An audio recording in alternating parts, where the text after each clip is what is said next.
What's up, guys? It's the end of the month, which means it's the end to another Speed Duel League Win-A-Box, this time Win-A-Box number 9.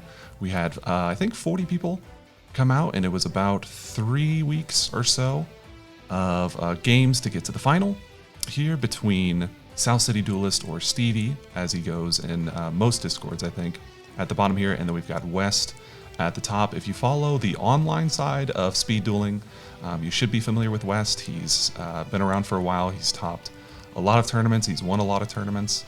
He just got done winning Speed Dueling Series number 2 a couple months back. He is here again for the finals. I also believe he was on both top 10 global leaderboards for these past 2 seasons. So season 1 he was 8th, and season 2 he was 3rd. So very, very solid veteran player. And then here at the bottom, we've got Stevie, who he does really well on the remote duel side of things. So for the extravaganzas, I know he wins a lot of those. I know he does really well in the weekly remote duel events that a lot of Discords still have.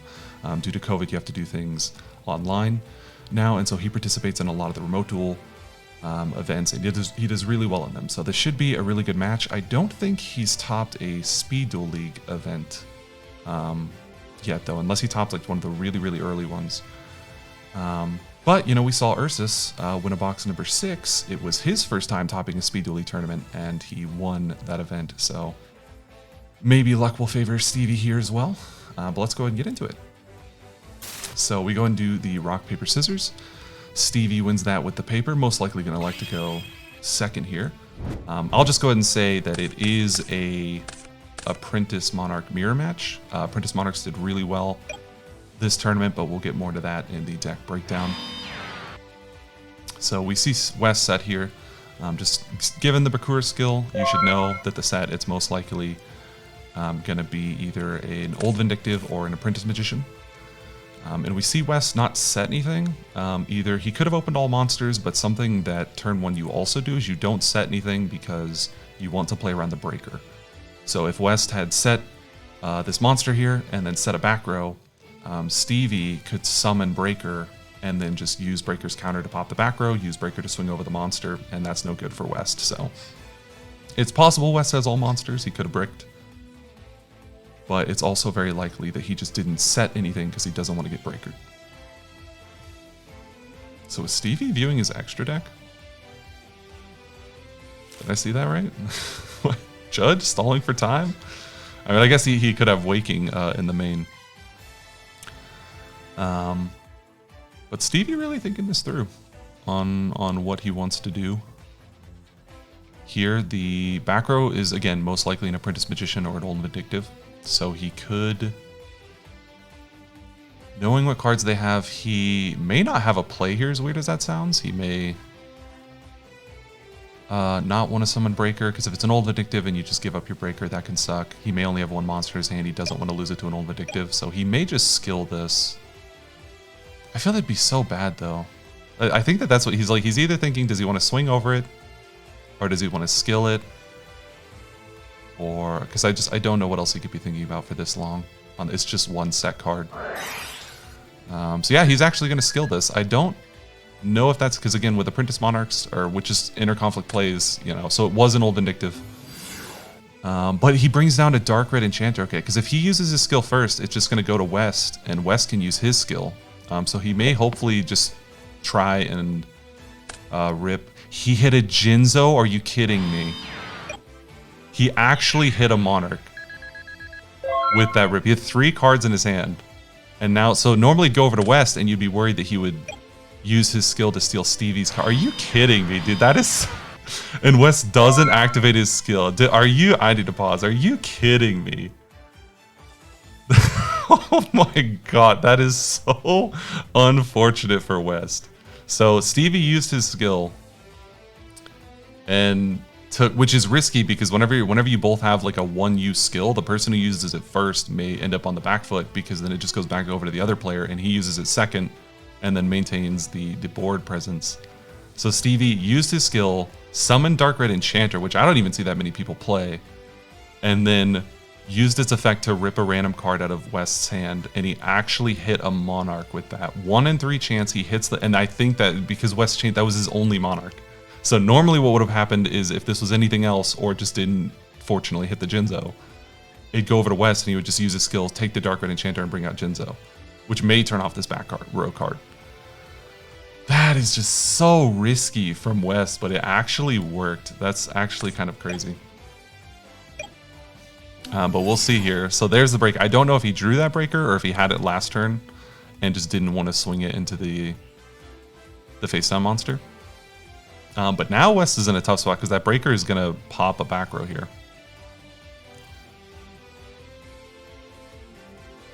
So we'll see if West is thinking so. I'm assuming he has a book. I don't know any other cards that you can activate. You can book the... I guess that's all. What else would he be thinking about here? Floodgate Trap Hole, which honestly is like really good against Breaker. But yeah, so he did have book, which is going to flip the Breaker face down. But it also puts a counter on the Dark Red Enchanter. So now Dark Red is 2k.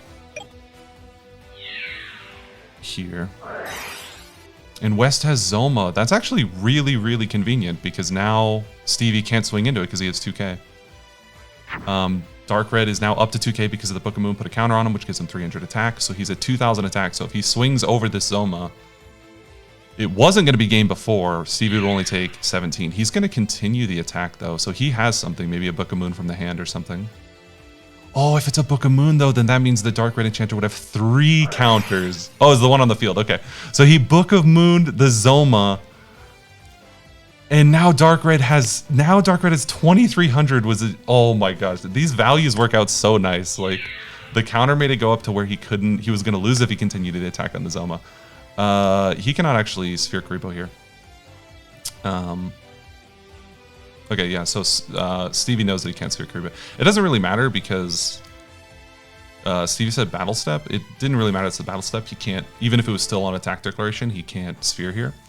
But that worked out really, really well. That the 23, so it was 2k.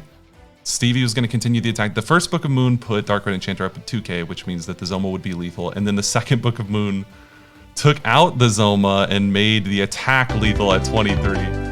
I guess West was just like had the Sphere Karibo, but West should know that he can't Sphere Karibo there. Because I think that's come up with West before. So I think that was just like he's literally got nothing. His only play is to pitch the Sphere Karibo and like pray to God that his opponent doesn't know the rules apparently. But Stevie did know the rules that he can't Sphere there. But he said because it's in the battle step, you can't Sphere at all. Sphere is, I guess I have time to explain this because they're still citing. But Sphere is a trigger effect. Trigger effects are spell speed 1. So they have to activate to the thing that triggered them. So whenever you declare an attack, you have to Sphere immediately. That has to be the first thing that you do. You can't activate Zoma, which is spell speed 2, and then like try and chain Sphere later or something because that you can't chain spell speed 1 to spell speed 2. You have to activate the trigger effect to whatever triggered it. That's the only time that the spell speed 1 gets to act as if it's a spell speed 2. Otherwise, it's spell speed 1. You can't. So there, the second that he activated Zoma, the Sphere is just dead for the rest of the attack. He would have to use it on a different attack declaration later. So even if it wasn't the battle step, it didn't matter. You can't Sphere Karibo. You have to Sphere Karibo on the attack declaration immediately. You can't like activate Zoma, chain Sphere Karibo. Can't do that. So, but because that's chaining a spell speed 1 to a spell speed 2, you have to Sphere Karibo and then you can Zoma. You can do that, but you can't Zoma and then Sphere Karibo. But here we go. Stevie's gonna go first. West made him go first off that loss, and so he's actually gonna T-set. So now this is interesting because this is the exact opposite of what happened. So in game 1, West set 1 monster and then passed because he was afraid of the breaker, but Stevie actually set a back. He actually T-set. And so now the breaker comes down and he can pop the back row, and then he can also swing over the monster. So I don't know if it was a Wakey! So last time West didn't T-set because he was afraid of the breaker. This time South City did T-set because he wasn't, or Stevie, why'd I say South City? Did T-set because he wasn't afraid of the breaker because the back row was waking the dragon. So this is actually looking really bad for West here, depending on what Stevie brings out here. He can bring out any monster from the deck or extra deck. So we'll have to see what he's fetching here. He's looking in his extra deck. He chooses Arcana, which I think is Yeah, I think that's the correct one. Right? I mean, the only other thing you could really bring out, looks like West is going to continue the sack with the face down. The only other thing that you could really bring out, and it's an apprentice, so it's going to float. That's bad for West. I guess if it was an old Vindictive, I don't know if that'd be better or worse. I guess like better, because he's going to end up with the old Vindictive anyway. So yeah, it would have been better for West if it was an old Vindictive. But for Arcana, yeah, I think that's the correct one. Because the only other one I could think of is Thousand Eyes, but West just set 2 back row, so one of those is probably Book. And so if he books the Thousand Eyes, then you can just swing over it. So I think Arcana is the right one. For sure. But so he searches the old Vindictive, sets the old Vindictive, and now he can flip the old Vindictive, and then if he has a Monarch in hand, he can just bring out the Monarch. Tribute the old Vindictive, or he can summon like a Breaker or something and look to pop. Nope, he's going to tribute off Jinzo. So West will hopefully have a Book here or a Sphere Karibo here. I guess he can Sphere... Yeah, he can like Sphere 1, Book the other. Or... South City sets 1. Guess he was thinking, West doesn't have anything? Are you kidding me? Yeah. Let's go. Wow, what did West have? Double Zoma, no. Wow. He didn't have anything. So the Jinzo actually, he had double Zoma. That is brutal. Are you kidding me? Wow. That's, so we know that he plays Sphere, but he had no Book, no Sphere. So the Jinzo was actually like the perfect Monarch for that. Wow, congratulations to Stevie. So there you go. He won his for just like Ninjetti Ursus in Win-A-Box 6, or I guess Sin Ursus. I don't know. I think he changed his name. We're just going to call him Ursus. But just like in Ursus in Win-A-Box 6, it was his first Speed Duel tournament to top, and he won it. So apparently just playing the Win-A-Boxes, because even if you've never topped one before, the person who tops there first goes on to win. I don't know. But big congratulations. So now he's won an online tournament and he still does well. So there you go. Just because you only do well in like remote duel tournaments, or that's like where you usually play, you're still a really good player and you can still absolutely win online tournaments as well. But big congratulations to Stevie. West. I mean, this one was just a freaking wash. Like turn one Wiki the Dragon. But game 1, I think, was like really high risk, high reward by Stevie, like choosing to use his skill immediate like that. But Stevie did still have like 3 cards in his hand, and usually in inter-conflict matchups, again, the person who uses their one-time skill first ends up on the back foot to the other person. But Apprentice Monarchs, specifically decks with the Apprentice engine, recovers from that disadvantage faster or better than other decks, because how do you out their Monarch? Once you use your skill, summon your Monarch, and then they use their skill, tribute your Monarch for their Monarch, and then it's like, how do you recover from that? You set an Apprentice Magician that like floats in an old Vindictive once destroyed, and then it pops their Monarch. You tribute, you flip up the old Vindictive, pop their Monarch, and then tribute for your own Monarch, which we kind of saw here. We literally saw him set Apprentice, have it be swung over, only it was swung over by a Breaker instead of a Monarch. Floats into old Vindictive, flip up the old Vindictive, pop the monster, tribute Monarch, and that's how like you recover from you using your skill first. So even though it like Stevie used his skill first, he still had like several cards in his hand, so it wasn't necessarily like, it was high risk, high reward, but I think it was a very calculated risk of like, I'm gonna use my skill first, summon Dark Red Enchanter, like pray that I rip the Monarch out. He might not even have a Monarch, and then even if I don't, I can still recover. He's gonna use his skill, summon his Monarch, but I can still recover from that. And if I do hit the Monarch, or he doesn't have a Monarch, then I'm probably just going to win the game. So I think it was like really risky game 1, like really YOLO, but it was like a calculated YOLO. And it ended up paying off. So he 2-0s. So really well done by Stevie. West still did really well, you know, finished 2nd place. And yeah, so big congratulations to Stevie. Congratulations to West, even though it was a 2-0, even though I believe this is the fastest Win-A-Box finals ever. Both players played really well, and sometimes that's just how it happens. So we're going to get into the deck breakdown, where we will talk about Apprentice Monarchs who did really well this tournament, as well as the rest of the decks. So stay tuned for that. Alright guys, we are here with the deck breakdown. We just got done watching the finals and watching Stevie win with his Apprentice Monarchs against West's Apprentice Monarchs. Now let's look at the decks that were played. As always, we're going from bottom to top. So we've got Warriors here. I believe that was played with the Switcheroo skill, Pure Warriors. We've got the Twisted Personality Warriors that we're much more used to A lot of people have shied away from it because of the ruling change on Nightmare Wheel, where if you Book of Moon a monster that has a Nightmare Wheel attached to it, the Nightmare Wheel will stop applying completely to the monster. So a lot of people shying away from TP Warriors because Nightmare Wheel was a big part in that deck. We've got Stego Control. That is basically Zombina and Giant Rat used to sort of recycle Black Stego and just sort of be annoying with that guy with his big 2000 defense booty.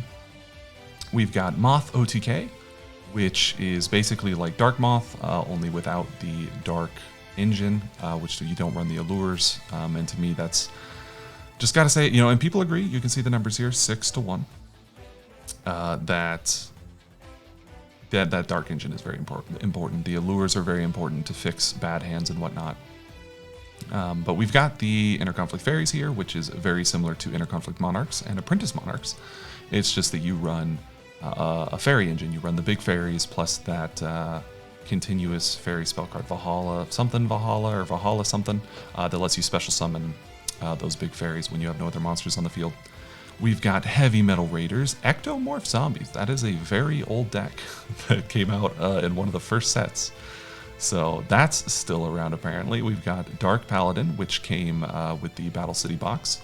We've got Burn, only one player, thankfully, and they did not top. So hopefully they learned their lesson and will not play Burn. We've got Magnet Warriors, still trying, still having a couple people playing it. Again, just not topping again, still not finding the success. There is a ban list, another content creator, Justice, with the JDG. They have their ban list going where they've banned certain skills and certain overpowered monsters and cards and whatnot. And so Magnet Warriors is doing pretty well when all the top decks are banned, but not doing so well in the original format.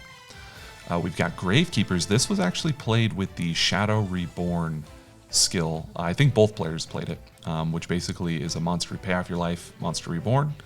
They use it, I'm assuming, to get back the recruiter and sort of serve as another Rite of Spirit for the deck. Of course, Oracle not quite as strong as it used to be back whenever the game first came out, and Gravekeepers was a tier 1 deck. But cool just to still see some of these old. We're still seeing Gravekeepers. We see Ectomorph Zombies. So that's cool. And then we've got Spellproof Armor also. I feel like in the middle it's always, you know, you got a bunch of one-ofs, people playing like these fun decks or decks that they're just trying to do well with. And then you've got Magnet Warriors and Spellproof Armor in the middle with no tops. It's just how it just always is. So here we got Spellproof Armor, 3 played. Unfortunately, no tops. They did bubble, so you know I believe Spellproof Armor almost always bubbles. So very, very close to topping with the Spellproof Armor, but then we've got the 4 usual suspects.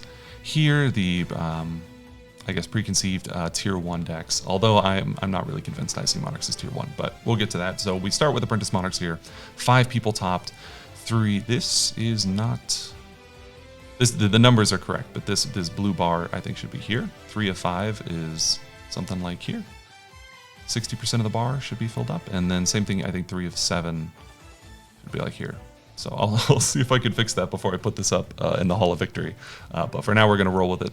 So we've got Apprentice Monarchs, 3 of 5, and not only did 3 make the top 8, all 3 made the top 4. So that was West and Stevie, who we saw in the finals, and then Adox was the other player who made top 4 with Apprentice Monarchs, and he actually lost to West. So once inside the top 8, the only decks that Apprentice Monarchs lost to were other Apprentice Monarch decks. And then we had XYZ Unions here with 6 people coming out with it, 2 people topping. Still did really well, I think. So the other top 4 player was an XYZ Union player. That was Ursus. And then Beast was the other XYZ player, the second XYZ player. He won Win-A-Box number 8 with XYZ Unions, and then Win-A-Box number 9, he went undefeated in Swiss. So he's 6-0 Swiss, finished first place in Swiss, but unfortunately that position is just cursed. First place in Swiss always loses in the first round, it feels like. So he immediately lost in the first round to West on the Apprentice Monarchs, which Apprentice Monarchs doesn't even have a good XYZ Unions matchup. That's kind of a bad matchup. So first place Swiss is really, really cursed. So, but those were your 2 XYZ Union players, unfortunately. One made the top 4, the other was undefeated in Swiss, which cursed him, and he immediately lost in the top 8 to a favorable matchup. That's how bad that curse is. But Beast did at least get, if you finish first place in Swiss, you at least get 1 additional point on the leaderboard. So I guess that's something Beast at least got, was 2 points towards the leaderboard instead of just 1, like everybody else who went out in the top 8. We've got Dark Moth, still a very popular deck. No tops this time, and I think only 1 top in Win-A-Box number 8. So Dark Moth started showing up again in Win-A-Box 7, where it dominated, it won the event, Andre won with it. But it looks like ever since then, people have kind of remember how to play against, they're remembering how to play against the deck, they're fine-tuning like their sideboard to deal with it. And that, coupled with the fact that Dark Moth already kind of had some consistency issues, it's kind of like a gimmick. It just goes for the OTK, and if it doesn't get it, then it'll just lose most of the time. And so I think that that's really hurting its numbers. And so we've got 1 top in the last 2 Win-A-Boxes off of, let me actually see here. How many people played it in Win-A-Box 8, 7? So yeah, 13 people played it over the last 2 Win-A-Boxes, only 1 topped. And I believe that was it Blaze? Yeah, it was Blaze, who tops tournaments like crazy. So it was only 1 top, and it was a player who almost always tops. Did not top this Win-A-Box though, but almost always tops. So that even adds more to just Dark Moth is struggling now that people are aware of it and preparing for it. And then, of course, to the surprise of nobody, we get to the top, Interconflict Monarchs, the most played deck. Yet again, as it's been for almost every single tournament since the Battle City box, IC Monarchs 7, which is only 1 more, not that bad. And it actually did fairly well. 3 people topped. Of course, all 3 of them were out in the top 8, but 3 people did top. That's actually not too bad of a showing. That's almost half, right? It's 3 of 7 actually topped this time. Usually IC Monarchs has you can go back and watch previous Win-A-Boxes. It has a very long bar and a very low number of tops. I actually finally got around to updating the most tops and most played channels in the Speed Delete Discord, which just let you know that the decks that are being played the most and the decks that are top cutting the most make the most top cuts. And for Interconflict Monarchs, it pretty much confirmed what I already knew as an organizer, and that's that IC Monarchs, that its play rate does not match the top cut rate. The top cut rate is much lower than its play rate. So Interconflict Monarchs had about 145 people play it between December and March. That's the Season 2 time frame. So 145 people played it over 4 months, and then XYZ Unions, only 105 people played it. So that's Interconflict Monarchs having 40 more people play the deck over those 4 months, but it only had 3 more tops. And then with Apprentice Monarchs, which was the 3rd most played deck, XYZ was the first most played, IC Monarchs was the first most played, XYZ Unions was the 2nd most played, Apprentice Monarchs was the 3rd most played. Apprentice Monarchs had about 85 people play it, compared to the 145 of IC Monarchs, so that's about 60 more people played IC Monarchs over Apprentice Monarchs, and yet IC Monarchs only had 10 more tops. So again, it's just IC Monarchs is by far the most played deck, but it is absolutely not the best deck. As a matter of fact, IC Monarchs hasn't won in months. I think the last tournament IC Monarchs won, there was not like an 8-man remote duel or like a locals or something, like a legitimate, 16-player plus tournament. Was months ago. I want to say it was Tetra's Win-A-Box was the last one that IC Monarchs won. And I don't remember exactly when that Win-A-Box ended. I think it either ended the first week of January or the last week of December. So either way, it's been about 4 months of the 5 that Battle City Box has been out since Interconflict Monarchs has won a tournament. So a large tournament. Again, don't want to speak for locals or some small remote duel or something like that.